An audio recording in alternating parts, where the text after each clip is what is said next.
Hello everyone, this is Moshe, the Electric Israeli, and thank you for joining. If you're new, don't forget to hit that subscribe button and help me change the world one electric car at a time. Thank you to all of my patrons and my supporters. And an even more generous electric car federal tax credit reform is being proposed, according to Electric. A very interesting article by Frank Lombard. I've been following this, of course. Just for full disclosure, I purchased and owned several electric cars, and I was very, very happy to enjoy the federal tax incentives. Not on the Tesla Model Y that I'm sitting in. I got that Tesla was already out of a federal tax exemption benefits, but I did receive the New Jersey tax benefit. Now there is a proposal to bring back the federal tax incentive. Now, the federal tax incentive is $7,500, still exists for car manufacturers who did not sell yet 200,000 vehicles in the United States. Once they hit that point, it reduced by half, and then it goes away after, I think, 2 quarters. The only 2 car manufacturers in the United States who do not enjoy this federal tax exemption are Tesla and GM. Both of them already way past. Now there was a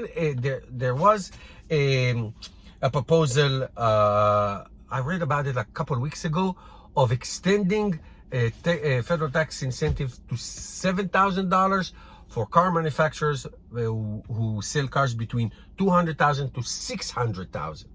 So that will give Tesla and GM they can be back in the game for a year or 2, depending how many cents. Now there's a new proposal, and I'm going to read to you the 3 main components which makes it interesting.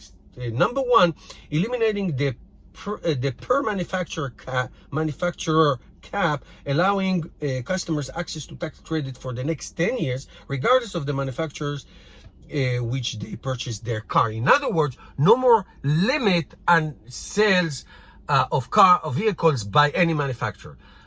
So for the next 10 years, you want to buy Tesla, you want to buy Nissan, you want to buy BMW, whatever it is, it doesn't matter how many cars they're sold. You just, the next 10 years, go ahead and buy it. So that's interesting. I like it. Number 2, allowing buyers to use tax credit over 5-year period, or apply the credit for the on the spot at the dealership to reduce the price of the vehicle, making the credit more applicable for those without large tax liability. Okay, what does that mean? Let me translate to English.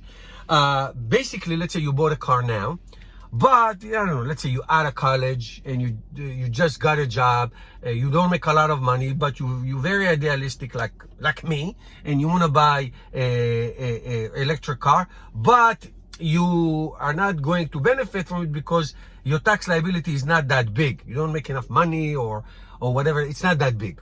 And is that what will happen to you? Well, you can apply that tax within 5 years. Now, if you're liable and you want to buy it right now, use it right now, you can benefit from it. So that's good. I like that. That's interesting. You have 5 years to ignite that tax incentive.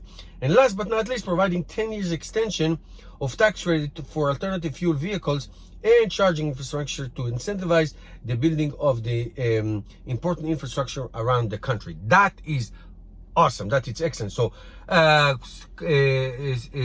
fast charging station, home charging stations, anything that research and development for alternative fuel vehicles and all that, anything like that, tax incentives, tax credits for the next 10 years to accelerate the all-important infrastructure of electric cars in the United States. So that is a modified solution, and I have to tell you, I like it better, because now there's no land rush of car manufacturers to try to squeeze in, and they can play with the numbers. For example, let's say Tesla will sell this year 400,000 electric cars, so they can stop the delivery at 399 and get another quarter, because you can extend it for the next quarter and the next quarter and play with the numbers. That will be eliminate this. No doing some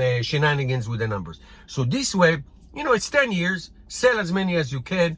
Promote that. Now there's a time. I do believe in deadlines. Deadlines are good. Students, if you don't give them a deadline for their homework, they never do homework. Deadlines are good. They're good for you. But now it's a 10 years, so they can do like a nice clock, timeline, deadline, buy it, but no need to worry about how many vehicles you sold and all that. So I think, I like that. Let me know in the comments if you like that as well. I do. Thank you guys for watching. See you soon.